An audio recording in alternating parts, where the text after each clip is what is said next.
So without a massive tangent at the beginning about why I feel like console wars and competition matter, just very briefly,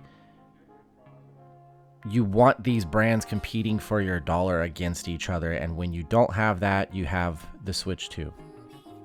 So first off, I want to say, if you are a hardcore Nintendo fan, if you are a hardcore fan of like the Switch, if you're somebody who this is your primary gaming device, because I feel like that's the people who are most excited for this, right? If it's either your primary gaming device or you're a casual gamer, which again, this is probably your primary gaming device, you're probably really excited about this device. I still think that's crazy. However, you are allowed to be happy for and enjoy whatever it is you enjoy. And so if you are not willing to listen to critiques and criticism of that device and brand, I suggest you not listen to this video. I would like you here, but I don't want people being offended and upset at me because I have viewpoints on this. I like Nintendo games. I grew up loving Nintendo products. However, the last time I feel like Nintendo was truly great at something, truly great, was the Nintendo GameCube and then the DS. Everything since has been, in my opinion, gimmicky iterations of the same thing. So if you can't handle somebody looking at this brand and device and giving a bunch of criticism, because that's what I got a notepad here where I did plus and minus. I watched the whole Nintendo Direct and I did plus and minus on a lot of things regarding the console. And I tell you what, there's like 3 things that are plus, and most of them have little to do with the actual hardware itself. So if you are willing to stay here and listen, welcome. So let's start with the number one thing is money, pricing. This device, the Nintendo Switch 2, is going to be $449. $449. And it is just now, performance-wise, in 2025, on par with the consoles that released 5 years ago. And that's only when it's in docked mode, of course. You know, I guess that's fine to expect that since the Xbox and PlayStation are permanently docked. That's fine. $449. That price is also highly unlikely to drop. Nintendo doesn't like to drop the price of the Switch. I don't think, I may be wrong here, but I don't think they ever have.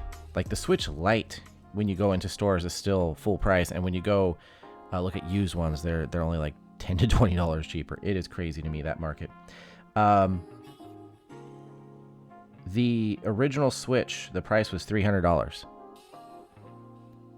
So that not only was it something different and unique at the time, you know, with Nintendo's, you know, gimmickiness, of course, to set it apart, it was also considerably cheaper than the competition. That is not the case this time. And that's also considering this is essentially a mid-generation launch. Now, Nintendo does things on their own time frames.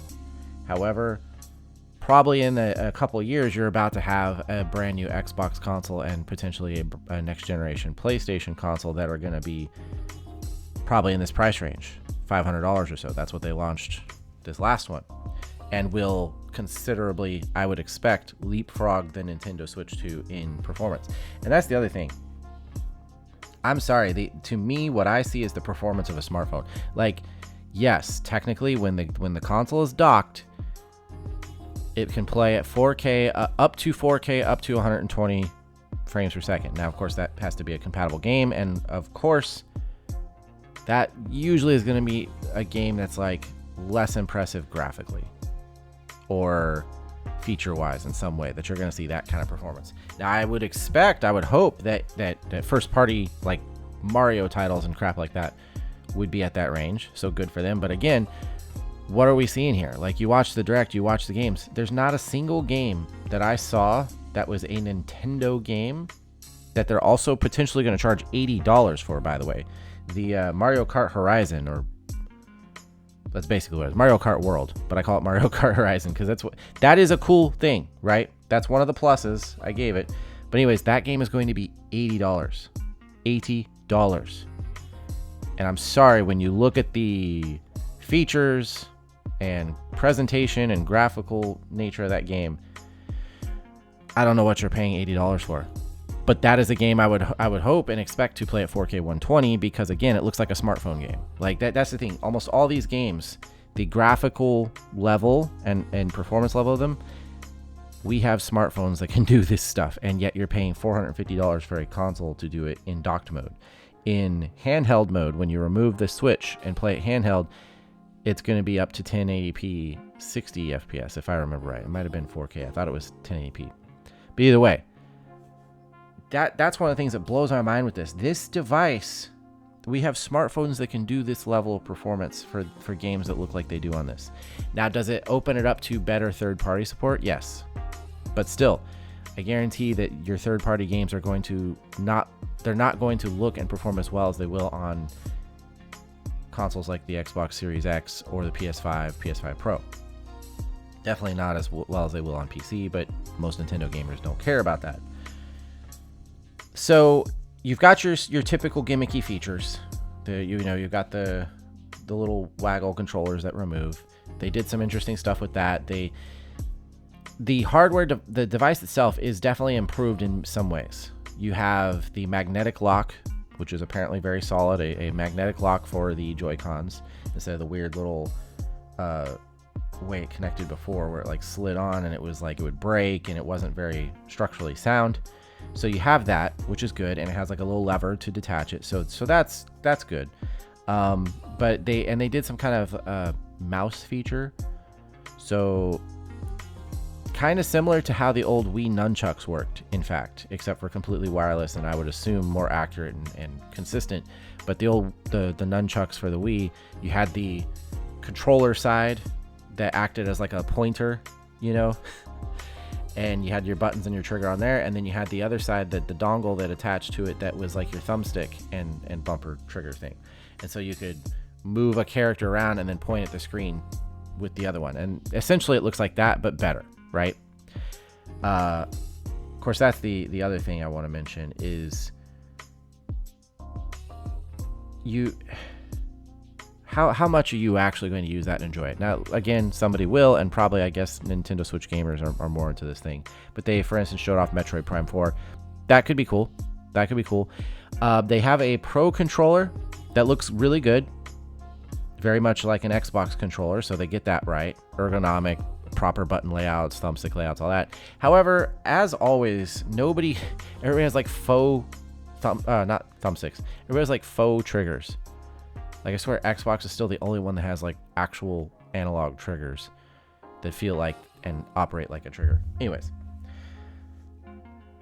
the device is huge. So we've covered graphics, we've covered performance, the gimmicky features. The device is huge. It is the same thickness apparently as the original Switch. However, the screen is enlarged. It's like 7.9 inches, and I'm sorry, I see that as a con. Like, this is a quote-unquote portable device, something you're going to take with you somewhere to play or lay on the couch or lay in bed, take over to your friend's house, sit on a train or a bus. And I'm like, why are we just making these things bigger and bigger and bigger? Like, the Switch Lite was a step in the right direction, but it was still too big. Like, somebody tried to say, oh, graphics, blah, blah. No. Look at the games you're playing. None of the games that are being played on this device should require the device to be this large to perform and look well. The PSP existed 20 years ago, 2 decades. And that device, since then, the type of chips and RAM and like the memory, everything is incredibly more advanced. Again, look at our smartphones. And you're telling me you couldn't make something with a screen the size of a decent smartphone that did what this device is doing? That's what blows my mind. That's what blows my mind. You want to go for a portable device, and yet they're like behemoths. They're getting larger. Miniaturization and chip and memory tech is so like you can't even. Sorry, I'm just frustrated. I have been hoping for somebody to do a true portable handheld again, something pocketable, and Nintendo could. In fact, I think people would be like more blown away and excited for a device that's $450 if it were. In fact, because you'd have a smaller screen, you could have better pixel density, and you could probably get better frame rate performance out of it and all that other stuff. In fact, more of the device could be like saved for battery, for instance, and have a better battery life. But whatever, that is what it is. That's my viewpoint there. People like these ginormous screens, but I disagree there.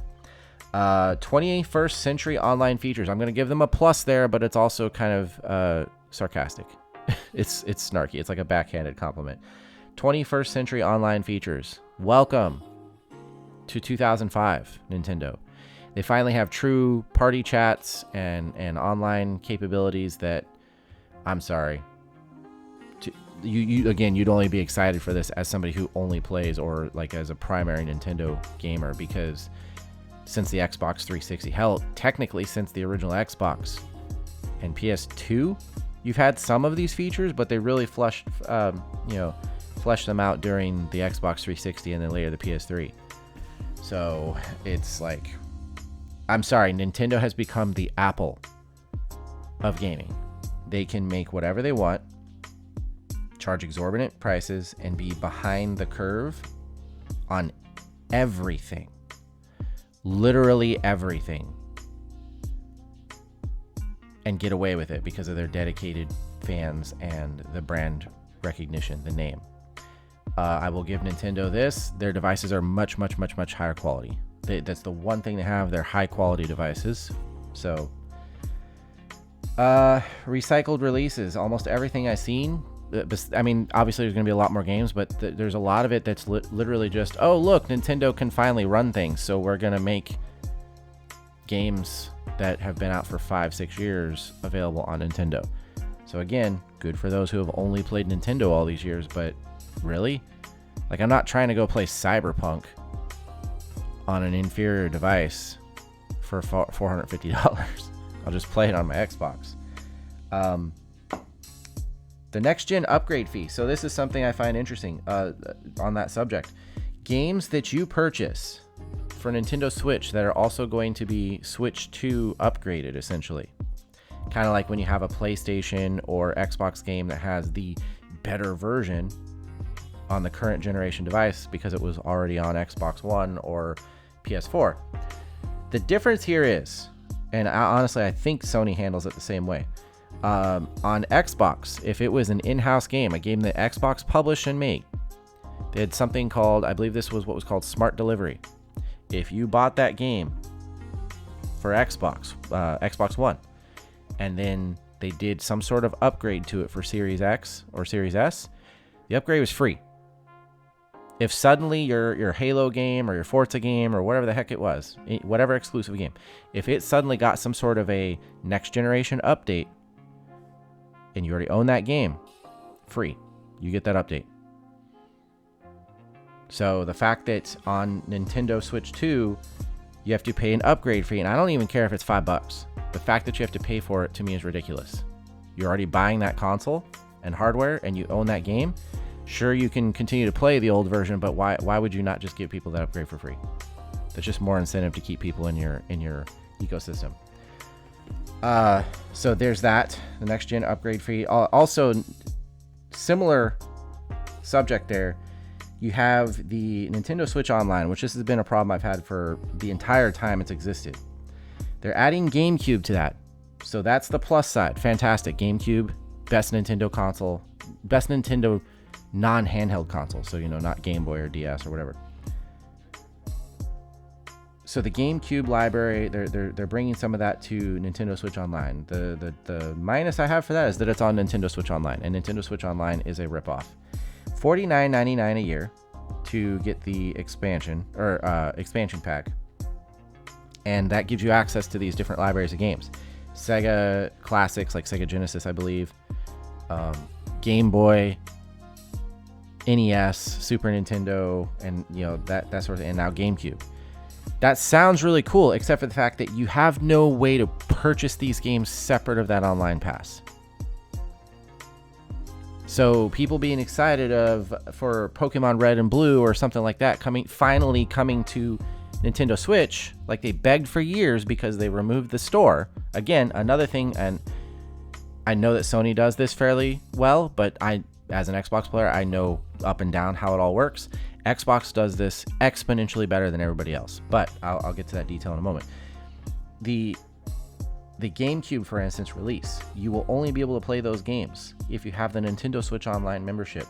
I'm sorry, you need to offer the ability for people to buy these games separately. If they just want to buy Star Fox Adventure to be able to play on their Switch, give them that option. Even if it's $20 or $30 or whatever, just give them the option to purchase it and that's it, walk away.